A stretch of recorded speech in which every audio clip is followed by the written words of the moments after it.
മഹാലക്ഷ്മി സീരിയലിന്റെ പുതുപുത്തൻ വിശേഷത്തിലേക്ക് എല്ലാവർക്കും സ്വാഗതം. അങ്ങനെ തോമസ് ഡോക്ടർ മാർക്കോയെ കുറിച്ച് പറയുന്ന കാര്യങ്ങളെല്ലാം കേട്ടിട്ട് മഹി പറയുന്നുണ്ട്, അയാളെ വീണ്ടും ഇങ്ങോട്ട് വരികയാണെങ്കിൽ എന്നോട് പറയണം, എനിക്ക് അയാളെ കണ്ടേ പറ്റൂ എന്ന് പറയുന്നുണ്ട് കേട്ടോ. തുടർന്ന് കണ്ണന്റെ കാൽവിരലുകൾ ഇപ്പോഴും ചലിക്കുന്നുണ്ടല്ലോ എന്ന് ഡോക്ടർ ചോദിക്കുമ്പോൾ ഉണ്ടെന്ന് മഹി പറയുന്നതും, ഇനി ആ വിരലുകൾ ഒരിക്കലും നിർജ്ജീവമാവില്ല, അവിടെ നിന്ന് നമുക്ക് തുടങ്ങാം, എനിക്കിപ്പോൾ നല്ല കോൺഫിഡൻസ് തോന്നുന്നുണ്ട് എന്ന് ഡോക്ടർ പറയുന്നത് കേട്ട് മനസ്സ് നിറഞ്ഞു പോവാണ് കേട്ടോ മഹിയുടെ. ശേഷം അനന്തു കണ്ണനോടായിട്ട് പറയുന്നുണ്ട്, ഇനി ഞങ്ങളുടെ പ്ലാൻ പോലെയൊന്നും വേണ്ടി വരില്ല, മഹാലക്ഷ്മിക്ക് ഒരു കുഞ്ഞ് ജനിച്ചു കഴിഞ്ഞാൽ നമുക്ക് എല്ലാവർക്കും കൂടി അതിനെ ലാളിക്കാലോ. ഇപ്പോൾ നിന്റെ ഈ അവസ്ഥയ്ക്ക് ഒരു മാറ്റം ഉണ്ടായി കഴിഞ്ഞാൽ നിന്റെ കുഞ്ഞിനെ തന്നെ നിനക്ക് താരാട്ട് പാടാൻ പറ്റൂ എന്നെല്ലാം അനന്ത് പറയുമ്പോൾ, അങ്ങനെയുള്ള അമിത പ്രതീക്ഷയൊന്നും വേണ്ട, അയാൾ കേൾക്കുക ഒന്നും പറയുകയും വേണ്ട, എൻ്റെ ഈ കാൽവിരൽ ചലിച്ചത് എന്തുകൊണ്ടാണെന്ന് അറിയാലോ, എൻ്റെ മുഖത്ത് ഒരുത്തൻ അമർത്തി പിടിച്ചത് കൊണ്ട് മാത്രമാണ് അറിയാതെ കാൽവിരൽ അനങ്ങിയത് എന്ന് കണ്ണൻ പറയുമ്പോൾ, അതിൽ തോമസ് ഡോക്ടറുടെ ചികിത്സയുടെ ശക്തി ഉണ്ടെന്ന് പറയുന്നുണ്ട് കേട്ടോ ലേഖ. ഇതേ സമയം മഹി വരുമ്പോൾ ആ പയ്യനെ കണ്ടോ എന്ന് കണ്ണൻ ചോദിക്കുന്നതും, ഞാൻ ചെല്ലുമ്പോഴത്തേക്കും ആ പയ്യൻ പോയി കഴിഞ്ഞിരുന്നു മഹി പറയുന്നുണ്ട് കേട്ടോ. ഒരു വല്ലാത്ത പേരാണ് അയാളുടെ എന്നൊക്കെ അനന്ത് പറയുമ്പോൾ, മാർക്കണ്ഡേയൻ എന്നാണ് ശരിക്കുമുള്ള പേര്, മാർക്കോ എന്നാണ് എല്ലാവരും വിളിക്കുന്നത് എന്നുള്ള കാര്യങ്ങളൊക്കെ മഹി പറഞ്ഞു കൊടുക്കുന്നുണ്ട് കേട്ടോ അനന്തുവിനോട്. തുടർന്ന് ഇന്ന് നിങ്ങൾ രണ്ടുപേർക്കും ഫുൾ സന്തോഷമുള്ള ദിവസമാണെന്നും അതുകൊണ്ട് ലേഖയെ നമുക്ക് ഇറങ്ങി കൊടുക്കാമെന്ന് അനന്ത് പറയുന്നുണ്ട് കേട്ടോ. തുടർന്ന് കണ്ണനോട് യാത്ര ചോദിക്കുന്ന അനന്തുവിനോടായിട്ട് പോകാൻ ധൃതിയുണ്ടോ എന്ന് കണ്ണൻ ചോദിക്കുമ്പോൾ, ഇന്ന് നിങ്ങൾക്ക് ഒരുപാട് പറയാൻ കാണും, ആ സമയത്ത് ഞങ്ങൾ രണ്ടുപേരും ശല്യമാകുന്നത് ശരിയല്ല എന്ന് പറഞ്ഞുകൊണ്ട് കണ്ണനോടും മഹിയോടും യാത്ര പറഞ്ഞ് ഇറങ്ങാണ് കേട്ടോ അനന്തവും ലേഖയും. പിന്നീട് കാൽവിരലുകൾ ചലിപ്പിക്കാൻ പറ്റുന്നില്ലേ എന്ന് മഹി ചോദിക്കുമ്പോൾ, ചലനം നിലച്ചു പോകും എന്ന് പേടിയുണ്ടോ എന്ന് കണ്ണൻ ചോദിക്കുമ്പോൾ, അങ്ങനെ പേടിക്കാതെ പറ്റില്ലല്ലോ എന്ന് പറയുന്നുണ്ട് കേട്ടോ മഹി. ഇതേ സമയം കണ്ണൻ വീണ്ടും തന്റെ കാൽവിരലുകൾ ചലിപ്പിക്കുമ്പോൾ കണ്ണന്റെ കാലുകൾ പതിയെ തൊട്ട് നോക്കുന്നുണ്ട് കേട്ടോ മഹി. ഇപ്പോഴും വിശ്വാസം വന്നിട്ടില്ല അല്ലേ എന്ന് കണ്ണൻ ഇത് കണ്ട് ചോദിക്കുമ്പോൾ, സത്യം പറഞ്ഞാലില്ല, ആ മാർക്കോയ്ക്ക് എത്ര നന്ദി പറഞ്ഞാലും തീരില്ല എന്ന് മഹി പറയുമ്പോൾ, അയാൾക്കൊരു ഫോൺ നമ്പർ പോലും ഇല്ല എന്ന് കണ്ണൻ പറയുമ്പോൾ, വൈദ്യൻ പറഞ്ഞ മാർക്കോയെ കുറിച്ച് പറഞ്ഞ കാര്യങ്ങളെല്ലാം മഹി കണ്ണനോടായിട്ട് പറയുന്നുണ്ട് കേട്ടോ. അപ്പൊ എല്ലാം കേട്ട് കഴിഞ്ഞതിന് ശേഷം അങ്ങനെയുള്ളവരെ സൂക്ഷിക്കണം എന്നാണ് പറയാതെ, പക്ഷെ ഇവിടെ അയാൾ നമുക്ക് ഉപകാരപ്പെട്ടു, ഇനി അത് അയാളെ കാണുമ്പോൾ നമുക്ക് പ്രകടിപ്പിക്കണമെന്നും കണ്ണൻ പറയുന്നുണ്ട് കേട്ടോ മഹിയോട്. തുടർന്ന് ഇന്ന് എല്ലാവരും സാലറി വാങ്ങാൻ വന്നോ എന്ന് കണ്ണൻ ചോദിക്കുമ്പോൾ, ആരും വന്നില്ല, അവരുടെ ആത്മാഭിമാനം അതിനെ അനുവദിക്കില്ലല്ലോ എന്ന് മഹി പറയുമ്പോൾ, അതുകൊണ്ടാണല്ലോ എന്നെ കൊള്ളൻ ആളെ വിട്ടത്. ശേഷം മഞ്ജുവും മേഘനും സ്വർണം എടുക്കാനായിട്ട് ജ്വല്ലറിയിൽ പോയതും, പൈസ ഉണ്ടെങ്കിൽ മാത്രം സ്വർണം കൊടുത്താൽ മതി എന്ന് ഞാൻ തീർത്തു പറഞ്ഞു എന്നെല്ലാം കണ്ണൻ പറയുമ്പോൾ, കല്യാണം അല്ലേ കണ്ണേട്ടാ, പിന്നെ എന്തിനാ അങ്ങനെ പറഞ്ഞത് എന്ന് മഹി ചോദിക്കുമ്പോൾ, എനിക്ക് ഇഷ്ടമില്ലാത്ത ഒരു കല്യാണത്തിന് സഹായിക്കാൻ എനിക്ക് താല്പര്യമില്ല, അവൾക്കാണെങ്കിൽ അത്യാവശ്യം സ്വർണവും ബാങ്ക് ബാലൻസും ഒക്കെ ഉണ്ട്, ഉണ്ണിക്കും അതുപോലെ തന്നെയാണ്, മാത്രമല്ല മേഘനും അമ്മാവനും ഉണ്ണിയും കൂടിയിട്ട് നേരായ മാർഗത്തിലൂടെയും വളഞ്ഞ വഴി കൂടെയൊക്കെ ഇഷ്ടം പോലെ സമ്പാദിക്കുന്നുണ്ട്, പലതും ഞാൻ കണ്ടിട്ടും കണ്ണടയ്ക്കാണ്, പിന്നെ മേഘൻ ഒരിക്കലും മഞ്ജുവിന് ചേർന്ന പയ്യനല്ല, ഇടയ്ക്ക് വെച്ച് പൊട്ടിപ്പോകാനായിട്ട് സാധ്യതയുള്ള ബന്ധമാണ് അവരുടേത്, പിന്നെ അത്തരം ആർഭാടങ്ങളിൽ നമ്മൾ എന്തിനാ പങ്കെടുക്കുന്നത് എന്നെല്ലാം കണ്ണൻ ചോദിക്കുമ്പോൾ, ഇതൊരു യുദ്ധമായി തീരുമോ എന്നുള്ളൊരു പേടിയുണ്ട് എന്നെല്ലാം മഹി ആശങ്കയോടുകൂടി പറയുമ്പോൾ, അങ്ങനെയുണ്ടായാൽ നഷ്ടം അവർക്ക് തന്നെയായിരിക്കും, മഞ്ജുവിനും ബന്ധുക്കൾക്കും കൊടുക്കേണ്ടത് ഞാൻ കൊടുത്തിരിക്കും, അതിൻ്റെതായ സമയത്ത് ഒന്നും ധൂർത്തടിക്കാനായിട്ട് ഞാൻ സമ്മതിക്കില്ല എന്ന് തന്നെ പറയുന്നുണ്ട് കേട്ടോ കണ്ണൻ. തുടർന്ന് അപ്പോൾ ശത്രുക്കളൊക്കെ നമ്മുടെ പിന്നാലെ വരുമോ എന്ന് പേടിയുണ്ട്, മേഘനാഥൻ തന്നെയായിരിക്കും ഇതിന്റെ പിന്നിലെന്ന് മഹി പറയുമ്പോൾ, എൻ്റെ മരണം ആഗ്രഹിക്കുന്ന ഒരുത്തനാണ് എൻ്റെ പെങ്ങളെ കല്യാണം കഴിക്കാനായിട്ട് പോകുന്നത്, അവളുടെ അമ്മയേക്കാൾ കൂടുതൽ ഞാൻ ലാളിച്ചിട്ടുണ്ട്, പക്ഷേ അങ്ങനെയുള്ളപ്പോൾ അവൾക്ക് നല്ല ഭാവി ഉണ്ടാകണമെന്നല്ലേ ഞാൻ ആഗ്രഹിക്കുള്ളൂ എന്നെല്ലാം കണ്ണൻ പറയുന്നുണ്ട് കേട്ടോ മഹിയോടായിട്ട്. മേഘന്റെ കൂടെയുള്ള ജീവിതം അവൾക്ക് ഒരിക്കലും സുരക്ഷിതമായിരിക്കില്ല, അതുകൊണ്ട് അവളുടെ ജീവിതം നന്നായിട്ട് പോകുന്നുണ്ടോ എന്ന് നോക്കിയിട്ട് മാത്രമേ മഞ്ജുവിനെ ഞാൻ കൈയയച്ച് സഹായിക്കൂ, ആ തീരുമാനം താനായിട്ട് തിരുത്താൻ നിൽക്കണ്ട എന്നും കണ്ണൻ പറയുന്നുണ്ട് കേട്ടോ. തുടർന്ന് വീണ്ടും മഹി കണ്ണന്റെ കാൽ പതിയെ തൊട്ട് നോക്കുന്നുണ്ട് കേട്ടോ. ശേഷം മഹി തോമസ് ഡോക്ടറെ കാണാനായിട്ട് എത്തുകയാണ്. അപ്പൊ മഹിയെ കാണുന്നതും, കണ്ണനെ കുറിച്ചാണ് ഞാനിപ്പോൾ ചിന്തിച്ചത്, അപ്പോൾ തന്നെ മോൾ എത്തുകയും ചെയ്തു എന്ന് പറയുന്നുണ്ട് ഡോക്ടർ. എനിക്ക് മാർക്കോയെ കാണാത്തതിൽ വലിയ നിരാശയുണ്ടെന്ന് മഹി പറയുമ്പോൾ, അവനൊരു മജീഷ്യൻ പോലെയാണ്, നിന്ന നിൽപ്പിൽ അപ്രത്യക്ഷമായി പോകും, പിന്നെ എപ്പോഴാ കാണുക എന്ന് പറയാൻ പറ്റില്ല എന്നെല്ലാം വീണ്ടും മാർക്കോയെ കുറിച്ച് ഡോക്ടർ പറയുന്നുണ്ട്. അപ്പൊ അയാളുടെ വീട് എവിടെയാണെന്നെല്ലാം മഹി ചോദിക്കുമ്പോൾ, അനാഥനാണെന്നാണ് തോന്നുന്നത്, അവന് പക്ഷേ മാർക്കണ്ഡേയൻ എന്ന പേരിട്ടത് ആരാണെന്നറിയില്ല, ഇന്നത്തെ കാലത്ത് അങ്ങനെ ഒരു പേര് കേൾക്കുന്നത് അപൂർവമാണെന്നും ഡോക്ടർ പറയുന്നുണ്ട് കേട്ടോ.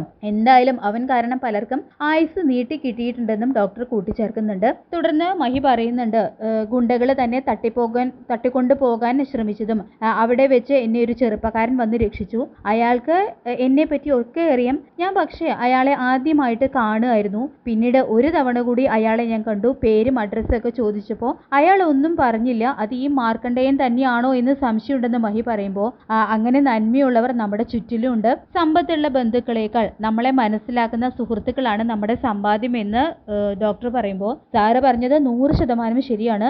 അനന്തുവിന്റെയും ലേഖയുടെയും കാര്യത്തിൽ അത് ശരിയാണെന്നും വിവാഹത്തിന് മുൻപ് എനിക്ക് 2 പേര് മാത്രമേ തുണയായിട്ടുണ്ടായിരുന്നുള്ളൂ, എൻ്റെ അമ്മയും ഞാൻ പ്രാർത്ഥിക്കുന്ന ദൈവങ്ങളും. വിവാഹത്തിന് ശേഷം കണ്ണേട്ടനും കണ്ണേട്ടൻ്റെ ഫ്രണ്ട്സുകളും ഒക്കെ എനിക്ക് സുഹൃത്തുക്കളും ഒക്കെ എൻ്റെ കൂടെ നിൽക്കുന്നുണ്ട്. എന്ത് പ്രതികൂല സാഹചര്യത്തിലും അവരൊക്കെ എനിക്ക് എൻ്റെ ഒപ്പം നിൽക്കും എന്നുള്ള കാര്യത്തിൽ ഉറപ്പുണ്ട് എന്നും മഹി പറയുന്നുണ്ട് കേട്ടോ. തുടർന്ന് കണ്ണൻ്റെ ബന്ധുക്കൾ തന്നെയാണ് കണ്ണൻ്റെ ശത്രുക്കള്. അല്ലെങ്കിൽ ഇന്ന് ആരോഗ്യത്തോടെ നടന്നു നീങ്ങുന്ന കണ്ണനെ നമുക്ക് കാണാൻ സാധിക്കുമായിരുന്നു. പക്ഷേ എപ്പോഴും ഒരു സത്യമുണ്ട്, അങ്ങനെയായിരുന്നെങ്കിൽ കണ്ണനെ ഒരുപക്ഷെ മഹാലക്ഷ്മിക്ക് കിട്ടില്ലായിരുന്നു എന്ന് ഡോക്ടർ പറയുമ്പോൾ ഡോക്ടർ പറഞ്ഞത് 100% ശരിയാണ്. അങ്ങനെയായിരുന്നെങ്കിൽ എന്നെപ്പോലെ ഒരു പെണ്ണിനെ കല്യാണം കഴിക്കേണ്ട കാര്യം കണ്ണേട്ടനുണ്ടാവുമായിരുന്നില്ല. മാത്രമല്ല എൻ്റെ രണ്ടാനച്ഛൻ ഒരു കാരണവശാലും കണ്ണേട്ടനെ പോലെ ഒരാളെ എനിക്ക് വേണ്ടി കണ്ടെത്തില്ലായിരുന്നു എന്നും പറയുന്നുണ്ട് കേട്ടോ മഹി. ഇത് കേൾക്കുന്ന ഡോക്ടർ അതാണ് വിധി, നമുക്ക് വിധിച്ചിട്ടുള്ളവരെ കൃത്യസമയത്ത് നമുക്ക് അരികിലെത്തിക്കും. നമ്മൾ ദൈവത്തെ അറിഞ്ഞ് ജീവിച്ചു കഴിഞ്ഞാൽ നന്മ ചെയ്യുന്ന ആൾക്കാരാണെങ്കിൽ ഇനിയും മോൾ ദൈവത്തെയും സത്യത്തെയും ഒക്കെ മുറുകി പിടിച്ചോളൂ, ബാക്കി മോളുടെ ആഗ്രഹങ്ങൾ വഴിയും നടന്നോളും എന്നെല്ലാം പറഞ്ഞുകൊണ്ട് മഹിക്ക് വല്ലാത്ത ആത്മവിശ്വാസം കൊടുക്കുന്നുണ്ട് കേട്ടോ ഡോക്ടർ. തുടർന്ന് എല്ലാ മാസവും പറഞ്ഞ തീയതിയിൽ തന്നെ ഇവിടെ എത്തണം, അടുത്ത പ്രാവശ്യം വരുമ്പോൾ ഇനിയും ഇംപ്രൂവ്മെന്റ് പ്രതീക്ഷിക്കാം എന്നെല്ലാം ഡോക്ടർ പറയുമ്പോൾ അക്കാര്യം ഓർത്ത് സാറ് പേടിക്കണ്ട, ഇനി പറഞ്ഞ ഡേറ്റ് ഓർത്ത് വെച്ച് കണ്ണേട്ടൻ തന്നെ ഇങ്ങോട്ട് പറയും, കാരണം കണ്ണേട്ടൻ പോലും പ്രതീക്ഷിക്കാത്ത അത്ഭുതമാണ് സംഭവിച്ചിരിക്കുന്നത് എന്ന് പറയുന്നുണ്ട് കേട്ടോ മഹി. തുടർന്ന് കണ്ണൻ്റെ കാൽപാദങ്ങൾ അനങ്ങിയത് ബന്ധുക്കൾക്ക് ഒരിക്കലും സഹിക്കാൻ പറ്റില്ലല്ലോ എന്ന് ഡോക്ടർ ചോദിക്കുമ്പോൾ അവർക്ക് എന്തായാലും ഇതൊരു ഞെട്ടലായിരിക്കും എന്ന് മഹി പറയുമ്പോൾ ആ ഞെട്ടൽ അവരെ കൊണ്ട് എന്തൊക്കെ ചെയ്യിപ്പിക്കും എന്ന് പറയാൻ പറ്റില്ല. നിങ്ങൾക്ക് 2 പേർക്കും ആവശ്യത്തിൽ കൂടുതൽ ശത്രുക്കളുണ്ട്, വേണമെങ്കിൽ കണ്ണനെ ഇവിടെ കിടത്തി ചികിത്സിപ്പിക്കാം, ഞാൻ അതിനുള്ള അവസരം ഉണ്ടാക്കാം എന്നെല്ലാം ഡോക്ടർ പറയുന്നുണ്ടെങ്കിലും അതിനെ കണ്ണേട്ടൻ എന്തായാലും സമ്മതിക്കില്ല. തൽക്കാലം ഇങ്ങനെ തന്നെ കാര്യങ്ങൾ പോട്ടെ, ഒരുപാട് തവണ ശത്രുക്കളെ ഞങ്ങളെ ഇല്ലാതാക്കാൻ നോക്കിയിട്ടും ഞങ്ങൾക്കൊന്നും സംഭവിച്ചില്ലല്ലോ, ദൈവം കൂടെയുണ്ട് സർ, ആ ഒരു വിശ്വാസത്തിലാണ് ഞങ്ങൾ മുന്നോട്ട് പോകുന്നത് എന്ന് പറയുന്നുണ്ട് കേട്ടോ മഹാലക്ഷ്മി ഡോക്ടറോടായിട്ട്. പിന്നീട് കാണിക്കുന്നത് മാർക്കോയാണെങ്കിൽ ആക്സിഡന്റ് പറ്റിയ ആ മാമനെയും കൊണ്ട് അദ്ദേഹത്തിന്റെ ബന്ധുക്കളുടെ അടുത്ത് എത്തുകയാണ് കേട്ടോ. തുടർന്ന് അഗസ്ത്യകൂടത്തിൽ അഡ്മിറ്റ് ചെയ്തു എന്നറിഞ്ഞിട്ടും തിരിഞ്ഞു നോക്കാത്ത ബന്ധുക്കൾക്ക് കണക്കിന് കൊടുക്കുന്നുണ്ട് കേട്ടോ മാർക്കോ. ഇടയ്ക്ക് ഞാൻ മാമനെ വിളിക്കും, നിങ്ങൾ മാമനെ വീട്ടിൽ നിന്ന് എങ്ങാനും പുറത്താക്കി എന്നറിഞ്ഞു കഴിഞ്ഞാൽ ഞാൻ വീട്ടിൽ കയറി വിട്ടു എന്ന് പറഞ്ഞ് അവരെ വിരട്ടുകയും ചെയ്യുന്നുണ്ട് കേട്ടോ. തുടർന്ന് മാമനെ ബന്ധുക്കൾക്കൊപ്പം പറഞ്ഞയക്കുകയാണ് കേട്ടോ മാർക്കോ ചെയ്യുന്നത്. ശേഷം മഹാലക്ഷ്മി ആണെങ്കിൽ കണ്ണനോട് പറയുന്നുണ്ട്, അന്ന് ഗുണ്ടകളിൽ നിന്നും എന്നെ രക്ഷിച്ച പയ്യനും ഈ മാർക്കോയും ഒരാളാണോ എന്നുള്ള കാര്യത്തിൽ സംശയമുണ്ടെന്നെല്ലാം മഹി പറയുമ്പോൾ 2 ഒന്നായിരിക്കും എന്ന് കണ്ണൻ ചോദിക്കുന്നതും അയാളുടെ രൂപം എങ്ങനെയാണെന്ന് മഹി ചോദിക്കുമ്പോൾ നല്ല ഹാൻസം ആണെന്ന് പറയുന്നുണ്ട് കേട്ടോ കണ്ണൻ. പെട്ടെന്ന് തന്നെ മാർക്കോയെ രണ്ടാമത് കണ്ട ആ സാഹചര്യം മഹാലക്ഷ്മിയുടെ മനസ്സിലൂടെ കടന്നു പോകുന്നുണ്ട്. ഒരു 60കാരനൊപ്പമാണ് ഞാൻ അയാളെ വീണ്ടും കണ്ടത്, ഞാൻ പറഞ്ഞ ആ പയ്യന്റെ കാര്യം ഞാൻ കണ്ണേട്ടനോട് സൂചിപ്പിച്ചിരുന്നല്ലോ, ഇനി ആ 60കാരനെയും കൊണ്ടായിരിക്കുമോ മാർക്കോ ഇവിടേക്ക് വന്നത് എന്നെല്ലാം മഹി ചോദിക്കുമ്പോൾ ആളെ ഐഡന്റിഫൈ ചെയ്യാനായിട്ട് ഇവിടെ ഒരു CCTV പോലും ഇല്ലല്ലോ എന്ന് കണ്ണൻ പറയുന്നതും അതാണ് കുഴപ്പമായതെന്ന് മഹി പറയുമ്പോൾ ഇനിയും യാദൃശ്ചികമായിട്ട് അയാളെ നമ്മൾ കാണും, താൻ വിഷമിക്കാതിരിക്കുമെന്ന് പറയുന്നുണ്ട് കേട്ടോ കണ്ണൻ മഹിയോടായിട്ട്. തുടർന്ന് മഹി പറയുന്നുണ്ട്, ഇപ്പോൾ ഒരു കാര്യം ഉറപ്പായി കണ്ണേട്ട, നമ്മളെ അത്ര പെട്ടെന്നൊന്നും ആർക്കും ഇല്ലാതാക്കാനായിട്ട് പറ്റില്ല, ഇനി ആരെങ്കിലും അതിന് ശ്രമിച്ചാൽ തന്നെ അത് നമുക്ക് ഗുണമായിട്ടേ വരൂ, എന്തായാലും ഇവിടെ വന്നതിനും എന്തെങ്കിലും പ്രയോജനം ഉണ്ടായല്ലോ എന്ന് മഹി പറയുമ്പോൾ ഇപ്പോൾ ചെറിയ രീതിയിൽ ഒരു കോൺഫിഡൻസ് വന്നു തുടങ്ങി എന്ന് കണ്ണൻ പറയുന്നത് കേട്ട് വല്ലാതെ സന്തോഷമാവുന്നുണ്ട് കേട്ടോ മഹിക്ക്. ഇപ്പോൾ കണ്ണേട്ടനേക്കാൾ കൂടുതൽ പ്രതീക്ഷ തോമസ് ഡോക്ടർക്കാണുള്ളത്, അതൊരു പോസിറ്റീവ് സൈനാണ്, എല്ലാം ശരിയാകുമെന്ന ലക്ഷണമാണുള്ളത്. അതുകൊണ്ട് തന്നെ ഇനി എൻ്റെ ആഗ്രഹം അത്ര നിസ്സാരമായിട്ട് തള്ളിക്കളയരുതെന്ന് മഹി പറയുമ്പോൾ താൻ എന്താ ആഗ്രഹിച്ചതെന്ന് കണ്ണൻ ചോദിക്കുന്നതും കണ്ണേട്ടൻ്റെ ഒരു കുഞ്ഞിനെ എന്ന് മഹി പറയുമ്പോൾ ആഗ്രഹം ആകാം, പക്ഷെ അത്യാഗ്രഹം പാടില്ല എന്ന് കണ്ണൻ പറയുമ്പോൾ അത് അത്യാഗ്രഹമല്ല, കണ്ണേട്ടൻ്റെ രക്തത്തിൽ പിറന്ന ഒരു കുഞ്ഞിനെ ലാളിക്കാനുള്ള ഒരു അവസരം ദൈവം എനിക്ക് തരൂ എന്ന് തന്നെ പറയുന്നുണ്ട് കേട്ടോ മഹി.